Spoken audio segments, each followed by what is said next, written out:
الله وبركاته. الحمد لله نحمده ونستعينه ونستغفره ونعوذ بالله من شرور أنفسنا وسيئات أعمالنا. من يهده الله فلا مضل له ومن يضلل فلن تجد له وليا مرشدا. وأشهد أن لا إله إلا الله وحده لا شريك له وأشهد أن محمدا عبده ورسوله. اللهم صل وسلم وبارك على نبينا مولانا محمد وعلى آله وصحبه وسلم تسليما مزيدا. وبعد إخواني وأخواتي في الدين عزكم Bapak Ibu saudara-saudari sekalian, jamaah salat subuh Masjid Al-Furqan yang dimuliakan oleh Allah Subhanahu wa taala. Alhamdulillah, kembali kita bersyukur kepada Allah Subhanahu wa taala atas nikmat yang Allah berikan kepada kita, nikmat iman, nikmat Islam, dan kemudahan-kemudahan lain yang Allah berikan kepada kita. Mudah-mudahan kita akan bisa menjadi hamba-hamba Allah Subhanahu wa taala yang mendapatkan ampunan, yang Allah naikkan derajat kita, dan Allah jadikan kita ini orang-orang yang akan masuk ke dalam surga Allah Subhanahu wa taala. Amin ya rabbal alamin. Ikhwani wa akhwati fillah azzakumullah. Kajian kita kali ini masuk ke pasal keempat dari kitab Minhajul Muslim, yakni al-imanu bi asma'ihi ta'ala wa sifatih. Iman kepada nama-nama dan sifat-sifat Allah Subhanahu wa taala. Iman kepada nama dan sifat Allah ini masuk ke dalam pembelajaran atau masuk di dalam penjelasan tentang tauhid. Karena di awal kita telah membahas tentang keimanan kepada Allah Subhanahu wa taala secara uluhiyah, lalu secara rububiyah, dan hari ini kita akan membahas secara asma dan sifat. Artinya pembahasan iman, pembahasan tentang tauhid terbagi di tiga pembahasan. Bukan berarti tauhidnya dibagi tiga seperti kata orang-orang di luar sana yang mengatakan bahwasanya kita membagi tauhid menjadi tiga. Tidak, tauhid tetap satu, tapi yang dibahas di dalam tauhid tersebut ada tiga masalah. Kita sudah membahas tentang uluhiyah, kita sudah membahas tentang rububiyah, dan hari ini kita membahas tentang asma dan sifat-sifat Allah Subhanahu wa taala. Dan ini adalah bagian komplitnya dari pemahaman kita tentang tauhid kepada Allah Subhanahu wa taala. Lalu apa makna tauhid asma dan sifat ini tadi? Syekh Abu Bakar Al-Jazairi mengatakan bahwasanya yang dimaksud dengan beriman kepada nama-nama dan sifat-sifat Allah adalah yu'minul muslimu bima lillahi ta'ala min asma'il husna wa sifatil ulya. Seorang muslim itu beriman bahwasanya Allah Subhanahu wa taala itu mempunyai nama-nama yang husna, nama-nama yang baik, nama-nama yang indah, wa sifatil ulya, dan mempunyai sifat-sifat yang tinggi, yang agung. Ini milik Allah Subhanahu wa taala. Wa la yusyriku ghairahu ta'ala biha. Dan Allah Subhanahu wa taala tidak bersekutu dengan sifatnya tersebut. Ketika Allah Subhanahu wa taala punya nama Alim, Allah Maha mengetahui. Apakah lalu seorang alim itu sama dengan Allah? Tidak. Allah alim, dia maha mengetahui. Akan tetapi orang tidak ada juga yang dikatakan alim. Tapi alimnya seseorang tidaklah sama dengan nama Allah Subhanahu wa taala Al-Alim, yang dia mengetahui segala sesuatu. Bahkan alimnya seseorang yang dikatakan alim, ilmunya atau pengetahuannya pun berasal dari pengetahuan Allah Subhanahu wa taala. ولا يتأولها فيعطلها ولا يشبهها بصفات المحدثين فيكيفها أو يمثلها. Dan orang yang beriman dengan sifat Allah Subhanahu wa taala ini, mereka tidak mentakwilnya atau mentaktilnya, atau tidak juga mereka itu menyerupakannya dengan sifat-sifat muhdats, dengan sifat-sifat makhluk, atau membagaimanakannya atau memisalkan daripada sifat-sifat Allah Subhanahu wa taala tersebut. Wa dzalika muhal. Dan ini kata Syekh Abu Bakar Al-Jazairi, ini mustahil bagi Allah Subhanahu wa taala untuk ditakwilkan daripada sifat-sifat Allah Subhanahu wa taala. Lalu apa sikap seorang ahli sunnah wal jamaah terhadap sifat-sifat dan nama-nama Allah Subhanahu wa taala? Innama yuthbitu lillahi ta'ala ma athbata li nafsih. Kita menetapkan sifatnya Allah itu seperti Allah mengabarkan kepada kita tentang sifatnya seperti apa. Atau yang dikabarkan oleh Nabi SAW kepada kita. Allah punya sifat ini, kata Nabi. Allah punya nama ini, kata Nabi SAW. Maka kita cukup dengan menamai Allah, mensifati Allah dengan apa yang dikabarkan kepada diri-diri kita. Karena Al-Imam Ibnu Qayyim Al-Jauziyah itu menjelaskan bahwasanya urusan nama dan sifat Allah Subhanahu wa taala ini, kata Ibnu Qayyim, terbagi menjadi 3. Beliau berdalil dengan satu doa. Doa itu mungkin semua kita familiar dengan doa ini. Ketika dia Allahumma inni as'aluka bi kulli ismin huwa lak sammaita bihi nafsak aw anzaltahu fi kitabik aw 'allamtahu ahadan min khalqik aw ista'tharta bihi fi 'ilmin ghaibi 'indak.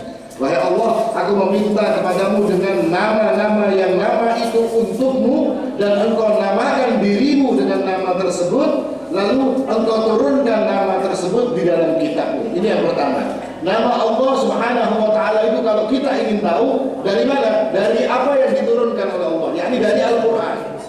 Kita cukupkan untuk nama dan sifat Allah itu dari Al-Qur'an. Yang pertama, kata Ibnu Qayyim. Au 'allamtahu ahadan min khalqik, atau engkau mengajarkan kepada seseorang daripada hambamu.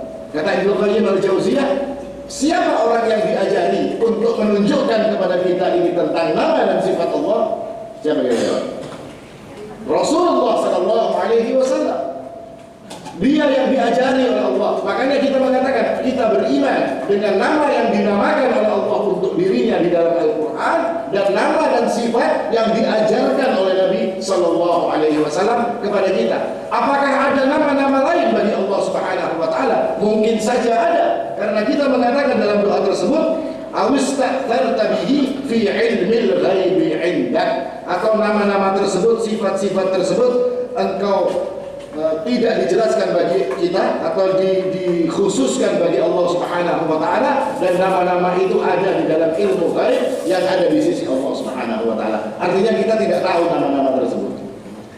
Tapi yang kita menamakan Allah berdasarkan apa yang ditetapkan Allah dan ditetapkan oleh Nabi sallallahu alaihi wasallam, cukup bagi kita seperti ini. Kenapa sampai Islam Rasul sallallahu alaihi wasallam datang dan mengajarkan tentang ini? Karena dulu Pak, orang-orang musyrikin Quraisy itu menamai Allah Subhanahu wa taala dan mensifati Allah Subhanahu wa taala dengan segala sesuatu yang tidak layak bagi Allah. Sebagai contoh, mereka kenal dengan Allah, tahu mereka dengan Allah. Wa in sa'altahum man khalaqas samawati wal ard la yaqulunna Allah. Kalau mereka ditanya siapa yang menciptakan langit dan bumi, mereka akan bilang Allah. Tapi mereka kemudian memberikan nama-nama lain yang bukan nama-nama Allah Subhanahu wa taala. Contohnya apa? Dia tahu berhala yang namanya Al-Lata. Ada Al-Lata, ada Al-Uzza, ada Al-Manat. 3 berhala ini adalah berhala yang mereka namakan seolah-olah itu adalah Allah. Allah itu asalnya dari Allah, tapi huruf haknya diganti dengan tak, ditakniskan dengan mereka. Jadi namanya Allah. Al-Uzza yang disembah oleh mereka, itu mereka mengetahui bahwasanya Allah itu punya sifat Al-Aziz. Maka dinamailah berhala mereka itu dengan Al-Uzza. Al-Manat itu mereka tahu bahwasanya Allah Al-Mannan. Makanya ada orang namanya Abdul Manan dari belakang. Karena nama Allah Subhanahu wa taala dinamainya dengan Al-Manat. Manat ini, semua nama-nama ini mereka nisbatkan kepada Allah Subhanahu wa taala dengan nama yang tidak Allah Subhanahu wa taala izinkan. Lalu sifat-sifat Allah Subhanahu wa taala lagi, mereka sifati Allah Subhanahu wa taala dengan sifat nuqsan, dengan sifat-sifat kurang. Artinya Allah ini punya kekurangan. Contohnya apa? Kalau mereka berkorban, mereka tidak berkorban atas nama Allah Subhanahu wa taala, tidak. Mereka berkorban untuk Allah, untuk Al-Uzza, untuk Al-Manat. Apa kata mereka? Kalau kita berkorban untuk Lata, Uzza dan Manat, maka fayasilu ila Allah. Korban ini akan sampai kepada Allah Subhanahu wa taala. Tidak bisa korban itu secara langsung. Ini menunjukkan bahwasanya Allah tidak mampu untuk menerimanya secara langsung. Akhirnya mereka pakai berhala-berhala mereka sebagai simbol daripada Allah Subhanahu wa taala. Atau mungkin mereka kemudian berdoa, "Ma na'buduhum," kata mereka, kami menyembah Allah, "Ma na'buduhum illa liyuqarribuna ila Allahi zulfa." Kami ini menyembah Allah. Semua yang kami sembah adalah Allah. Semua kami menyembah Allah, tapi kami menyembahnya melewati berhala kami. Untuk apa? Liyuqarribuna ila Allahi zulfa. Untuk lebih mendekatkan diri kita kepada Allah Subhanahu wa taala. Kalau secara langsung bagaimana? Tidak bisa, kata mereka. Nah, ini sifat-sifat kurang yang mereka nisbatkan kepada Allah Subhanahu wa taala.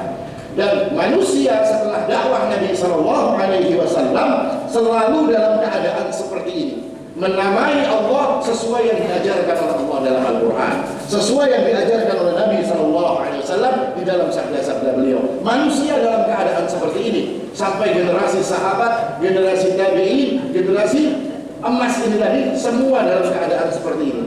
Barulah pada abad, kira-kira abad ke setelah tabi'in muncullah orang-orang yang mulai merusak akidah ini.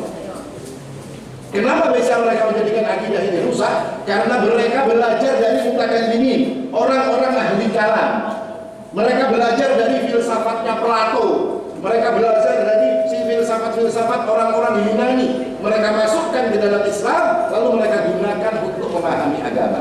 Lalu ketika mereka berhadapan dengan sifat-sifat Allah Subhanahu wa taala, mereka mengatakan, ini tidak boleh Allah disifati dengan seperti ini. Tidak bisa Allah disifati dengan seperti ini. Lalu sifat itu kemudian mereka takwil. Setelah mereka takwil, apa yang terjadi? Mereka ta'til. Takwil itu dirubah dari makna asal.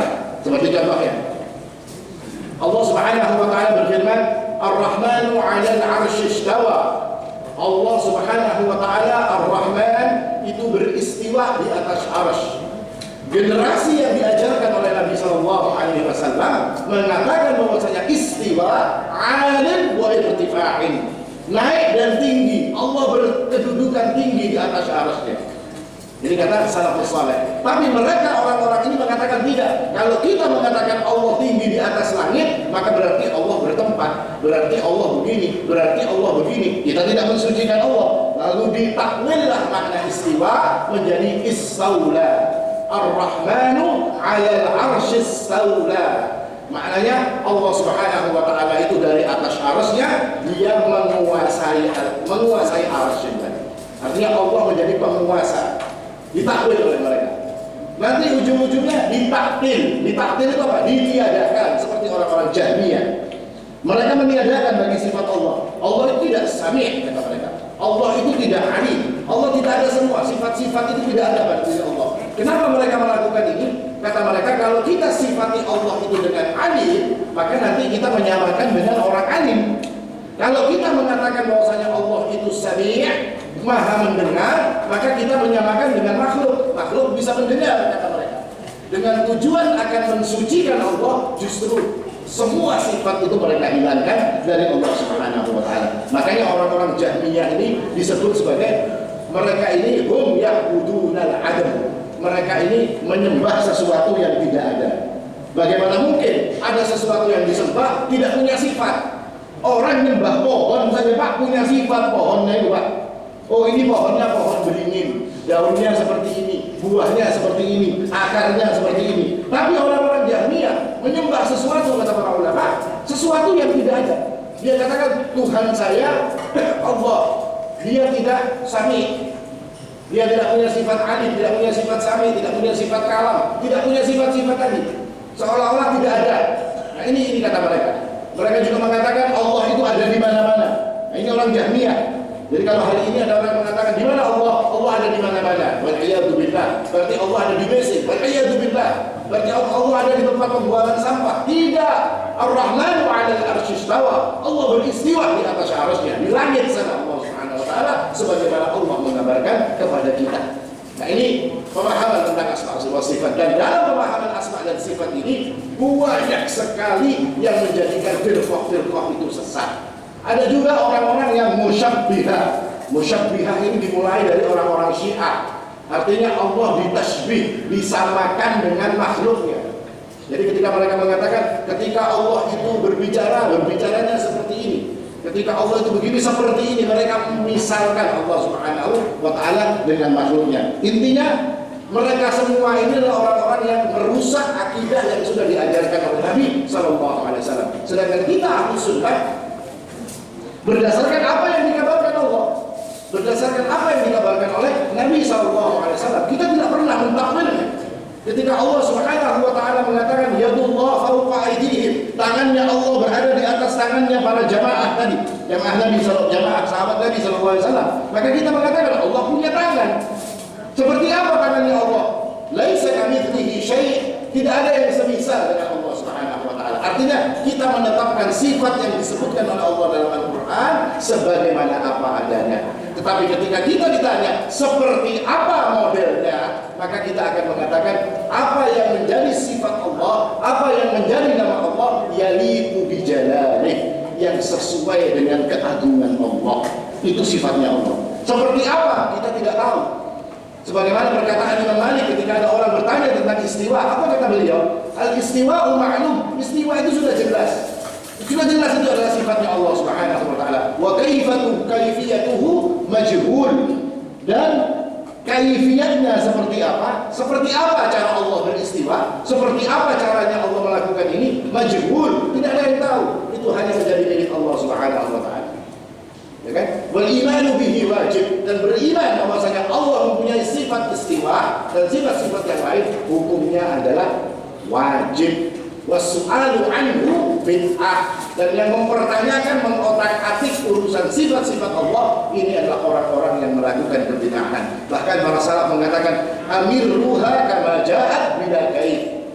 Perlakukan semua sifat dan nama-nama Allah itu seperti apa adanya, tanpa ada seperti apa pertanyaan, tidak boleh seperti itu kata para salafus saleh tadi. Nah ini gambaran bahwasanya perkara ini menjadi sebuah perselisihan di kalangan manusia karena mereka itu mengambil pelajaran-pelajaran dari orang-orang luar, dari orang-orang pada sifat, orang-orang ahli filsafat. Makanya filsafatnya jangan kaget kalau ada seorang ahli filsafat mengatakan Al-Quran itu fiksi, kata mereka. Kenapa? Karena mereka berbicara secara filsafat. Kenapa filsafat mengatakan Al-Quran seperti itu? Al-Quran itu fiksi, seperti orang-orang Jahmiyah. Jahmiyah ini dimotori oleh orang yang namanya Jahm bin Safwan. Mereka mengatakan bahwasanya Al-Quran itu majas, bukan perkataan Allah Subhanahu wa Ta'ala. Al-Quran yang ditulis di dalam mushaf ini majas, kata mereka. Perumpamaan, ibarat dari perkataan, ibarat saja, bukan hakikinya. Sedangkan kita Ahlus Sunnah wal Jamaah mengatakan Al-Quran adalah hakiki. Dia adalah perkataan Allah. Mereka tidak mengatakan perkataan Allah. Makanya muncul perkataan Al-Quran adalah makhluk. Ini batil. Al-Quran adalah makhluk. Al-Quran adalah salah satu sifat daripada sifat-sifat Allah Subhanahu wa Ta'ala. Makanya kalau ada orang bersumpah dengan memegang mushaf, saya bersumpah dengan Al-Quran, maknanya apa? Bukan bersumpah dengan barang Al-Quran, tidak. Bersumpah dengan salah satu daripada sifat-sifat Allah, yakni Al-Kalam. Sifat Allah Al-Kalam itu Al-Quran.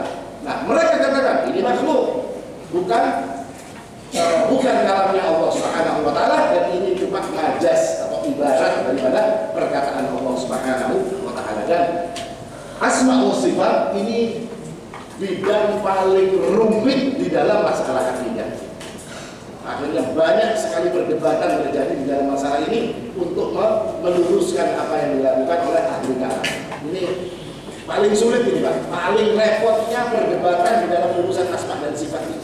Karena nanti kita bicara tentang ada yang mengatakan Arab, ada yang mengatakan Jauhar, ada yang mengatakan jisim, nanti macam-macam pembahasannya, panjang sekali sebetulnya. Tapi secara gambaran, bahwasanya kita Ahlus Sunnah wal Jamaah tidaklah mentakwil, tidaklah mentakdir, tidaklah menyerupakan, dan tidak menanyakan seperti apa yang dilakukan oleh Allah Subhanahu wa Ta'ala atau daripada sifat-sifat Allah dan nama-nama Allah Subhanahu wa Ta'ala. Ini yang digambarkan oleh Syekh Abu Bakar Al-Jazairi di awal kitab beliau ini tadi. Lalu kemudian beliau rahimahullah ta'ala membawakan dalil-dalil. Yang pertama adalah dalil naqliyah. Dalil naqliyah adalah dalil yang berasal daripada Al-Quran dan As-Sunnah. Beliau mengatakan yang pertama, apa yang menjadi dalil bahwasanya Allah itu mempunyai nama dan mempunyai sifat? Beliau mengatakan yang pertama adalah ikhbaruhu ta'ala bi nafsihi an asma'ihi wa sifatih. Kabar dari Allah Subhanahu wa taala. Allah yang mengabarkan kepada kita bahwasanya Allah itu punya nama dan Allah punya sifat. Nah, antum percaya enggak dengan apa yang dikabarkan oleh Allah Subhanahu wa taala? Ya sudah cukup. Yang diberitahu oleh seseorang, Pak, resepnya cara membuat bubur itu seperti ini, Pak. Berasnya 10 kilo misalnya, lalu ditambah airnya misalnya, enggak bisa juga bukan bubur ini kira-kira aja, Pak. Ditambah air misalnya 5 liter, terus direbus sambil diaduk, ya kan? Nanti lama-lama jadi bubur. Nah, terus kita ganti, kita kasih beras 10 liter, tidak kita kasih air, Pak, kita kasih bensin misalnya, ya. Terus kita aduk, ya muncul jadi bubur, sama-sama buburnya, cuma gara-gara yang makan, ya kan bernyala kalau memakan buburnya ini tadi. Nah ini berubah-ubah, tidak percaya dengan apa yang dikabarkan oleh orang yang buat bubur. Demikian pula orang-orang ini, mereka tidak percaya dengan apa yang dikatakan oleh Allah Subhanahu wa taala. Padahal Allah mengatakan, "Walillahil asmaul husna fad'uuhu biha." Dan Allah Subhanahu wa taala itu punya nama-nama yang indah. Maka kalian kalau mau berdoa, sebut nama Allah Subhanahu wa taala yang indah tadi. Kalian ingin diampuni oleh Allah Subhanahu wa taala. Allah punya nama Ghaffar dan Ghafur. Ini nama Allah Subhanahu wa taala. Kita ingin diampuni, minta dengan Al-Ghaffar, minta dengan Al-Ghafur. Kita ingin ilmu kita ditambah, diberikan pengertian yang baik oleh Allah Subhanahu wa taala, mintalah kepada Al-Alim. Kita ingin rezekinya ingin diluaskan oleh Allah Subhanahu wa taala, mintalah kepada Al-Ghani. Ya kan? Ini nama-nama Allah yang Maha Kaya. Kita minta kepada yang Maha Kaya. Kita mungkin ingin disenangi oleh anak dan istri kita, mintalah kepada Al-Wadud. Allah yang Al-Wadud. Ini minta kepada Allah Subhanahu wa taala. Seperti itu Allah menunjukkan nama-namanya yang husna untuk kita meminta kepada Allah. Fad'uuhu biha. Mintalah kepada Allah Subhanahu wa taala dengan nama-nama yang husna tersebut. Orang-orang di luar sana, mereka meniadakan nama-nama ini bagi Allah Subhanahu wa taala. Mereka pinggirkan nama-nama ini bagi Allah Subhanahu wa taala dengan alasan kalau nanti Allah itu Al-Ghani, berarti Allah Maha Kaya, berarti ada juga orang yang kaya. Akhirnya sama dengan Allah Subhanahu wa taala. Bukan seperti itu pemahamannya. Lalu dalil yang kedua yang disebutkan oleh Syekh Abu Bakar Al-Jazairi adalah qul ud'u Allah aw ud'u Ar-Rahman ayyama tad'uuhu fad'u falahul asmaul husna. Maka sebutlah Allah atau sebutlah Ar-Rahman. Manapun yang kamu panggil dari dua nama ini, dia punya nama-nama yang baik. Allah dan Ar-Rahman. Ini dua nama yang tidak boleh dinamakan kepada siapapun selain Allah Subhanahu wa taala. Jadi kalau ada orang namanya, tidak ada juga Pak orang yang namanya Allah, tidak ada. Fir'aun itu pun ketika dia mengaku sebagai ana rabbukumul a'la, dia tidak menamakan dirinya Allah. Fir'aun tidak menamakan dirinya Allah. Atau Namrud tidak menamakan dirinya Allah. Tidak ada satu pun makhluk hal ta'lamu lahu samiyya, kata Allah Subhanahu wa taala. Tidak ada nama yang sama. Tidak ada nama yang sama dengan namanya Allah atau Ar-Rahman, tidak ada. Artinya tidak ada orang yang mengaku bahwasanya dirinya adalah Allah, dirinya adalah Ar-Rahman. Dan Ar-Rahman ini nama yang tidak diakui oleh orang-orang kafir Quraisy. Mereka tidak kenal dengan Ar-Rahman itu. Ketika terjadi perjanjian Hudaybiyah, datang utusan Quraisy namanya Suhail bin Amr. Suhail bin Amr ini ahli diplomasi. Kalau dia berunding dengan Nabi SAW. Dalam surat itu, Nabi dalam surat perjanjian Hudaybiyah, Nabi menulis Bismillahirrahmanirrahim. Apa ini Ar-Rahman? Kata Suhail. Saya tidak kenal dengan Ar-Rahman.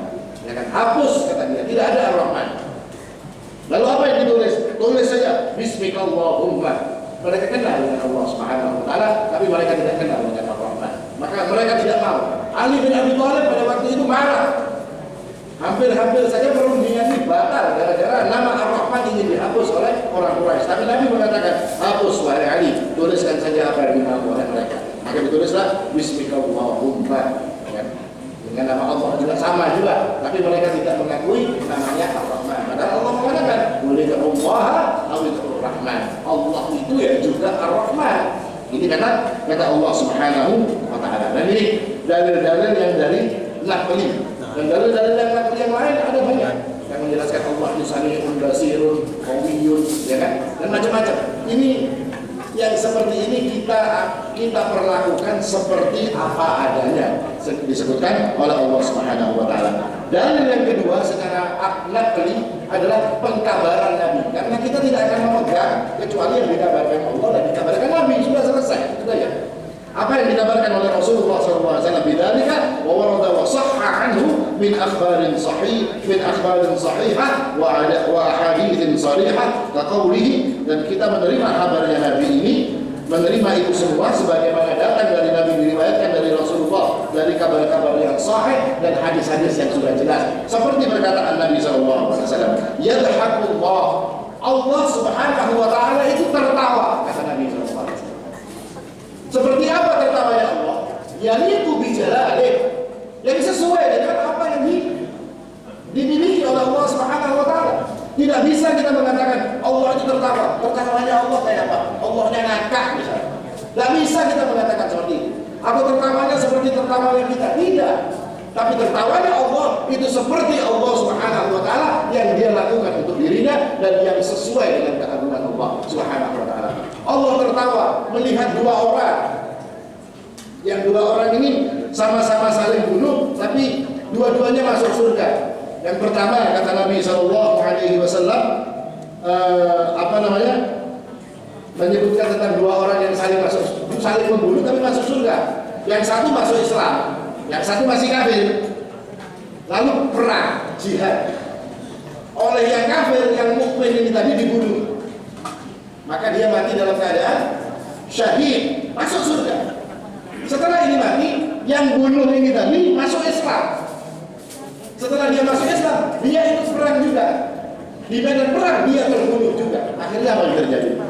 Ya kalau bahasa kita Pak, di surga sama-sama mendapat.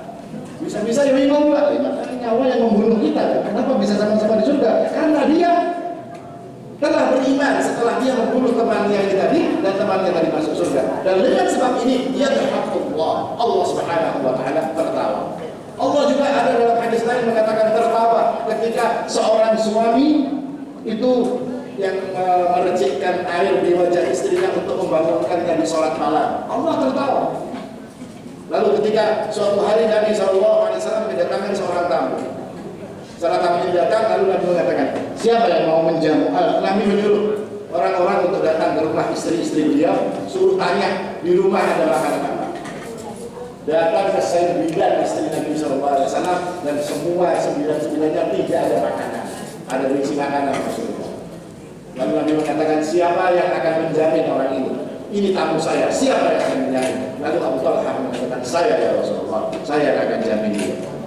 Setelah itu dibawa oleh Abu Talha, dan Abu Talha ini sebetulnya tidak punya makanan, tidak punya makanan kecuali cuma untuk dirinya saja. Tapi karena ini tamunya Nabi SAW, maka Abu Talha pun menyiapkan untuk tamunya ini dan diberikan. Tamunya pun juga tahu diri. Dia mengatakan, saya tidak mau makan wahai Abu Talha kalau engkau tidak makan bersamaku. Kalau makan berdua ada cukup.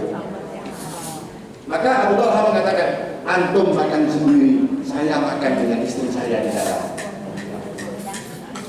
Masuk di dalam, kalau tahu jadinya lonteng-lontengnya piring atau kayak apa, pokoknya kisahnya makan, tamunya ini makan. Besok pagi ketika melihat muka Abu Talha, Rasulullah SAW langsung tertawa. Apa kata Nabi SAW? Allah yadhaku bisoni'ikuma. Allah itu tertawa wahai Abu Talha melihat kelakuan ikam dua lagi bini dalam tadi. Apa kelakuannya? Pura-pura makan demi untuk menjamin tamu. Nah ini sifat Allah tertawa, ya Allah tertawa. Loh, kalau tertawa kan kita nanti menyamakan dengan makhluk. Tidak. Kita itu punya batas dalam sifat Allah. Apa sifat batasnya? Laisa kamitslihi syai'un wa huwas samiul basir. Tidak ada yang semisal dengan Allah. Kalau kita mengatakan Allah itu tertawa, berarti sama lawan tertawanya manusia. Tidak ada yang semisal dengan Allah Subhanahu wa taala. Kalau ada orang yang ngotot seperti itu, biar takut dia ini aja. Warid beristana. Ya, dia pasti mengatakan, oh iya, warid beristana. Pian berisi tangan kan? Iya, aku pun berisi tangan. Berarti tangan pian kayak tangan warit. Kan dia mau ya disambat kayak warit berisi muha. Punya. Ya, warit berisi muha. Nah, manusia punya muka tidak? Punya. Sama lah muka manusia lawan mukanya warit. Ada sama. Demikian pula Allah Subhanahu wa taala. Allah tertawa. Iya. Manusia tertawa. Iya. Apakah sama tertawanya Allah dengan tertawanya manusia? Tidak. Karena Allah punya keagungan tersendiri yang tidak dimiliki oleh manusia. Nah, ini salah satu sifat Allah tertawa. Atau sifat yang lain yang disebutkan oleh Syekh Abu Bakar Al-Jazairi. La yazalu jahannam yulqa fiha wa hiya taqulu hal min mazid. Jahannam itu terus dimasuki orang. Orang yang dimasukkan neraka itu saking banyaknya terus dimasukkan ke dalam jahannam. Jahannam merasa kekanyangan terus dia mengatakan hal min mazid. Apakah masih ada tambahan lagi oleh Allah? Seolah-olah ini kanyang banyak juga dimasuki orang yang kebanyakan. Hal min mazid, maka hatta yadha'a rabbul izzah fiha rijlah. Wa fi riwayah qadamah. Lalu Allah Subhanahu wa taala meletakkan kakinya di atas jahannam, menekan jahannam tersebut sampai jahannam mengatakan qad cukup. Artinya orang yang ada di dalam jahannam itu akhirnya bertumpang tindih dengan sebab diletakkan kaki Allah Subhanahu wa taala di atas jahannam. Lalu kita mengatakan bahwasanya Allah Subhanahu wa taala punya kaki. Mana dalilnya? Ya ini kata Nabi sallallahu alaihi wasallam. Allah meletakkan kakinya di atas jahannam. Seperti apa kaki Allah? Wallahu a'lam. Laisa kamitslihi syai'un. Tidak ada yang semisal dengan Allah Subhanahu wa taala. Ini beberapa dalil. Atau dalil yang lain, yanzilu rabbuna ila samai dunya.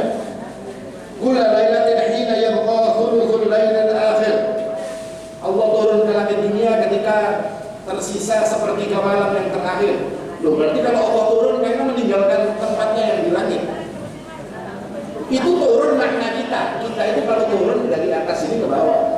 Apakah turunnya Allah juga seperti itu? Kita tidak tahu. Bila tidak ada bagaimananya itu dilarang bagi kita untuk membagaimanakan apa yang dilakukan oleh Allah Subhanahu wa taala. Kita ini tidak punya hak untuk menilai apa yang dilakukan oleh Allah Subhanahu wa taala. Ya kan? Kita tidak ditanya. Tidak boleh mempertanyakan, ya kan? Kita tidak bertanya tentang apa yang dilakukan oleh Allah, tapi kita nanti yang ditanya oleh Allah tentang apa yang kita lakukan. Ya kan? Allah itu mau apa saja terserah Allah. Kita tidak boleh tanya-tanya Allah, kenapa ya ini? Kenapa? Karena bisa. Tapi kita yang akan ditanya oleh Allah, kenapa engkau wahai fulan melakukan ini? Kenapa engkau wahai fulan melakukan ini? Kita yang ditanya, bukan Allah yang kita tanya. Nah, ini yang harus kita pahami dalam masalah asma dan sifat. Tapi yang jelas ini perkara yang paling pelik, paling susah. Perkara ini banyak sekali perdebatan. Bahkan kitab-kitab yang berbicara tentang bantahan tentang asma dan sifat bagi firqah ini banyak sekali. Seperti Imam Ahmad, itu beliau mengarang Ar-Rad 'alal Jahmiyah, dan judul ini pun banyak lagi dikarang oleh orang-orang yang lain. Imam Al-Bukhari mengarang Khalqu Af'alil Ibad, ya kan, tentang bantahan kepada orang-orang Jahmiyah. Bahkan orang-orang Jahmiyah ini dulu ada salah seorang namanya Ja'ad bin Dirham. Ini salah satu penerusnya Ja'ad bin Sofwan. Ja'ad bin Dirham ini sampai dihukum mati. Dihukum mati di hari raya Idul Adha. Khalifah waktu itu khutbah. Setelah khutbah selesai, beliau mengatakan, silahkan kalian berkurban dengan hewan-hewan kurban kalian. Karena hari ini aku akan berkurban dengan Ja'ad bin Dirham. Turun dari mimbarnya, langsung Ja'ad bin Dirham disiapkan, dan Khalifah sendiri yang memenggal kepala Ja'ad bin Dirham sebagai orang yang menyebarkan pemahaman-pemahaman sesat. Nah, ini beberapa dalil dari Al-Quran dan As-Sunnah. Dalil yang lain dari mana perkataan para salafus saleh. Artinya salafus saleh seperti imam-imam yang empat, Imam Malik, Imam Syafi'i rahimahullah taala, bahkan Imam Syafi'i mengatakan, amantu billahi wa bima jaa'a 'anillah. Saya beriman kepada Allah dan dengan apa-apa yang datang dari Allah Subhanahu wa taala. Ala muradillah, seperti maunya Allah. Bukan seperti maunya saya, seperti maunya Allah Subhanahu wa taala. Wa amantu bi Rasulillah wa bima jaa'a 'an Rasulillah ala muradi Rasulillah. Dan saya beriman dengan apa yang dibawa oleh Nabi seperti yang diinginkan oleh Rasulullah sallallahu alaihi wasallam. Ini kata Imam Syafi'i rahimahullah taala. Demikian pula kata imam yang lain. Mereka memperlakukan yang namanya sifat-sifat Allah ya seperti apa adanya. Allah tertawa. Ya bagaimana Allah tertawa? Tidak tahu, pokoknya Allah tertawa. Allah punya kaki. Ya sudah, Allah punya kaki. Seperti apa kakinya Allah? Wallahu a'lam. Cuma Allah bilang kita punya kaki. Dia melihat orang itu pada, Pak, ulun ini sugih Pak. Terus dia berkata apa? Oh iya, si Jin itu sugih. Dan dia berapa duitnya? Jadi tahu duitnya, pokoknya ini sugih. Ya, berapa biji mobilnya? Tidak tahu. Berapa istrinya? Tidak tahu kita. Yang jelas ini sugih. Sudah selesai. Kok bisa kita kepada manusia seperti itu, tapi kalau kepada Allah kok tidak gampang menerima? Kok dicari celah untuk mentakwil apa yang dikabarkan oleh Allah Subhanahu wa taala kepada diri kita. Nah, ini gambaran secara ringkas tentang tauhid asma dan sifat. Dan ada juga dalil-dalil akli, dalil-dalil secara akal, tapi ya seperti yang sudah dijelaskan tadi bahwasanya apa yang dikatakan oleh Allah ya sudah kita terima seperti itu apa adanya. Ini kira-kira secara singkat berkaitan dengan asma dan sifat, karena ini bab yang panjang Pak. Sampai dikarang buku berjilid-jilid cuma untuk menjelaskan tentang asma dan sifat. Nah, ulun diberi waktu paling kurang lebih 30 menit. Berat kalau disuruh menjelaskan semua. Jadi itu gambarannya. Intinya yang kita pegang, Allah punya nama, Allah punya sifat. Sifat Allah dan nama-nama Allah kita perlakukan, kita pahami sebagaimana Allah katakan. Kalau Allah bilang sifatnya begini, punya ini, punya itu, ya sudah, kita mengikuti seperti apa yang dikatakan Allah. Kita tidak pernah mentakwil-takwilnya. Allah punya tangan, maksudnya Allah punya tangan itu kudroh. Tidak, Allah mengatakan Allah punya tangan dong. Kalau Allah bicara kudroh, Allah bicara lain yang lagi. Allah ala kulli syai'in qadir. Allah itu maha bisa berkehendak apapun, punya kudroh apapun. Allah katakan di lain kok. Tapi ini Allah berbicara tentang tangan, berarti memang Allah punya tangan. Seperti apa modelnya tangannya Allah? Wallahu a'lam. Seperti apa tertawanya Allah? Wallahu a'lam. Seperti apa kakinya Allah? Wallahu a'lam. Kita tidak tahu. Kita tidak disuruh mencari tahu, tapi kita disuruh untuk beriman bahwasanya Allah punya nama dan punya sifat-sifat yang disebutkan itu semua. Nah, ini saja kaidah yang kita pegang. Insyaallah ini akan sesuai dengan apa yang dilakukan oleh salaful ummah, oleh salafus saleh. Dan inilah yang dikatakan oleh para ulama sebagai akidah yang paling selamat. Tidak ada tercemar dengan filsafat Yunani, tidak ada. Selamat karena ini seperti apa yang dikatakan oleh Nabi SAW. Kira-kira ini yang bisa saya sampaikan. Mudah-mudahan bermanfaat, menambah pencerahan bagi diri kita. Aku qouli hadza wal haqqu 'indallah subhanakallahumma wa bihamdik asyhadu an la ilaha illa anta astaghfiruka wa atubu ilaik. Wassalamualaikum warahmatullahi wabarakatuh.